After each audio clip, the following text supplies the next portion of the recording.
Hello friends, welcome to SSC coaching centre. आज मैं आपके लिए गणित के बहुत इंपॉर्टेंट क्वेश्चन लेकर के आया हूं। तो चलिए स्टार्ट करते हैं। पहला सवाल है, दो पूर्णांकों जिनका गुणनफल 24 है के योगफल का न्यूनतम मान निम्नलिखित में से क्या होगा। मतलब ये कि कोई दो संख्या ऐसी लीजिए जिनका गुणा करने पे 24 आ जाए और जब हम उन संख्याओं का योग करें तो उनका मान सबसे कम हो। न्यूनतम का मतलब सबसे कम। तो देखिएगा, अगर मैं एक का गुना 24 से करता हूं तो 24 आ जाएगा, ठीक है। दो का गुना 12 से करता हूं तब भी 24 आ जाएगा। तीन का गुना 8 से करता हूं तब भी 24 आ जाएगा और चार का गुना 6 से करता हूं तब भी 24 आ जाएगा, ठीक है। 24 आ गया। अब देखिएगा, इनका योग कर लो। 24 और 1 25, इनका योग कर लो। 12 तो 14, 3 और 8 11, 4 और 6 10। तो हमें सबसे न्यूनतम मान बताना है। तो सबसे न्यूनतम का मतलब सबसे कम, जिनका योग सबसे कम हो। न्यूनतम का मतलब सबसे कम हो। तो सबसे कम योग मुझे नजर आ रहा है कि ये 10 है। 10 सबसे कम योग है, यानी कि डी ऑप्शन हो जाएगा हमारे सवाल का बिल्कुल सही जवाब। अब देखते हैं अगला प्रश्न। अगला प्रश्न है, 20 महिलाएं किसी काम को 16 दिन में कर सकती हैं। देखिएगा, 20 महिलाएं किसी काम को 16 दिन में कर सकती हैं। 16 पुरुष उसी काम को 15 दिन में कर सकते हैं। एक पुरुष और एक महिला की क्षमता के बीच अनुपात कितना है। बहुत बढ़िया सवाल दिया गया है, बेहतरीन क्वेश्चन। देखिएगा, 20 महिलाएं किसी काम को 16 दिन में कर सकती हैं। 20 महिलाएं यानी कि 20 वुमेन, ठीक है, 20 वुमेन किसी काम को 16 दिन में कर सकती हैं। 20 वुमेन किसी काम को 16 दिन में कर सकती हैं, बराबर 16 पुरुष यानी कि 16 में उसी काम को 15 दिन में कर सकते हैं। ये है सवाल, ठीक है, ये सवाल है आपका। उसी काम को 15 दिन में कर सकते हैं। एक पुरुष और एक महिला की क्षमता के बीच अनुपात कितना होगा, ये हमें बताना है। चलिए, सबसे पहले तो मैं 20 का गुना W से करूंगा, तो ये 20 W हो जाएगा और गुने में 16, 16 M हो जाएगा और गुने में 15। चलिए, यहां पे हम कटा लेंगे, ठीक है, इसको हम कटा लेंगे। ये हमारे पास 16 है और ये 15 है। चलिए, इसको जब मैं कटाऊंगा तो 5 से कट जाएगा ये 3 बार में, और ये कट जाएगा 5 चौको 20 4 बार में, ठीक है, कट गया। और इस 4 से मैं 16 को कटा दूंगा, 4 चौको 16, ठीक है।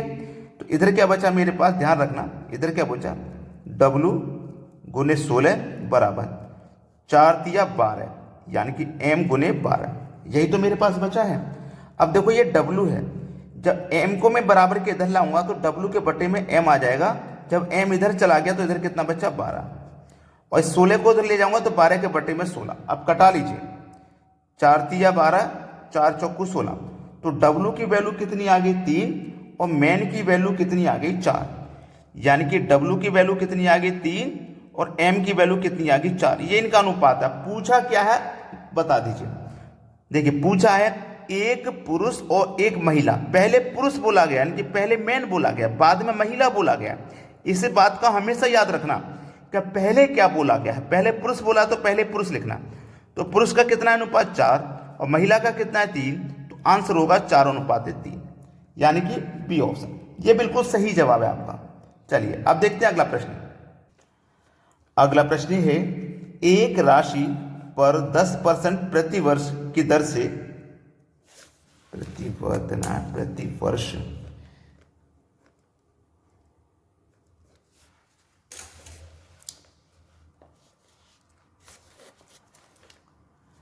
अगला प्रश्न है, एक राशि पर 10% प्रति वर्ष की दर से 12 महीनों का साधारण ब्याज 935 रुपये है।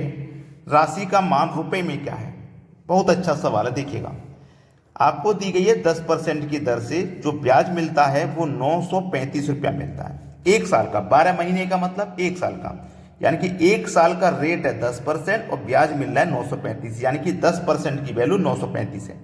आपको क्या बताना है, रुपए में उसका मान बताना है कि 100% का मान, 100% का मान बताना। तो कैसे बताएंगे, इस 935 में इस 10 से डिवाइड कर देंगे और 100% का मान निकालने के लिए 100 से गुना कर देंगे।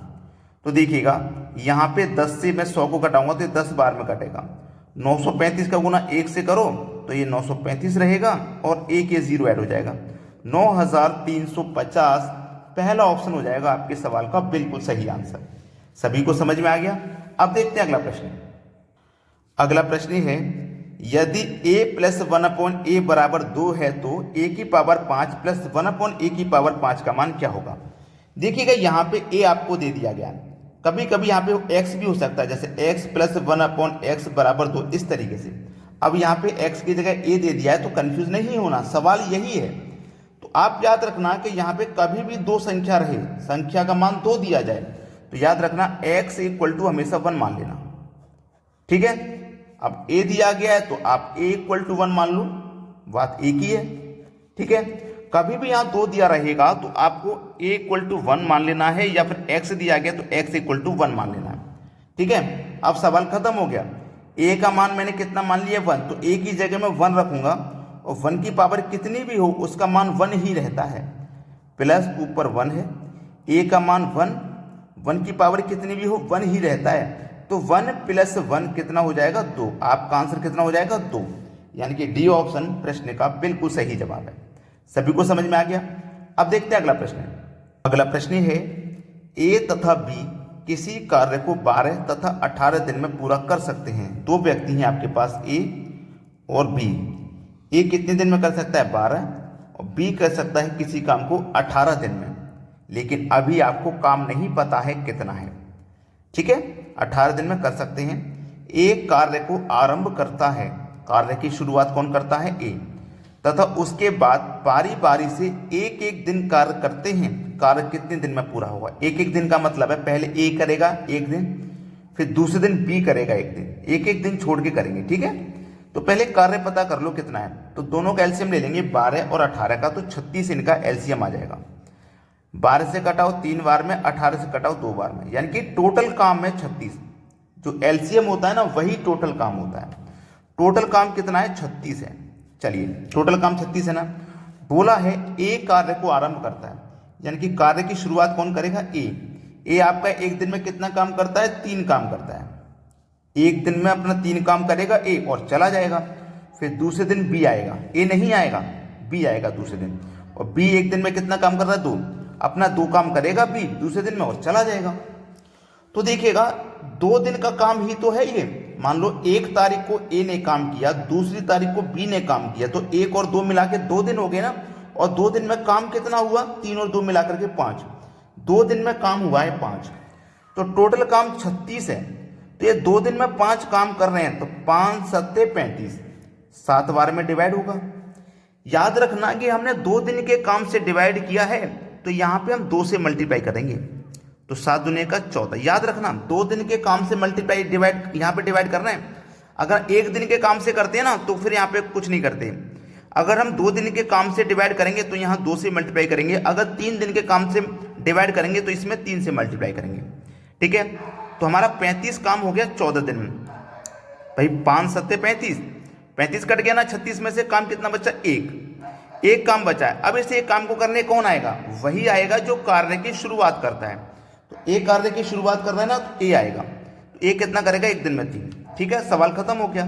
भाई टोटल काम पूरा कितना हो जाएगा, 14 दिन में हो रहा था 35 काम, बचा काम 1, उसे करने ए आएगा मतलब 3, तो 14 पूर्णांक 1/3 इतना समय लगेगा। तो ये दिया गया हमारे पहले ही ऑप्शन में, ये बिल्कुल सही जवाब है। अगर आपने वीडियो को अभी तक लाइक नहीं किया तो लाइक जरूर कर देना, और यदि शेयर नहीं किया तो भैया शेयर कर देना, ठीक है दोस्तों। धन्यवाद।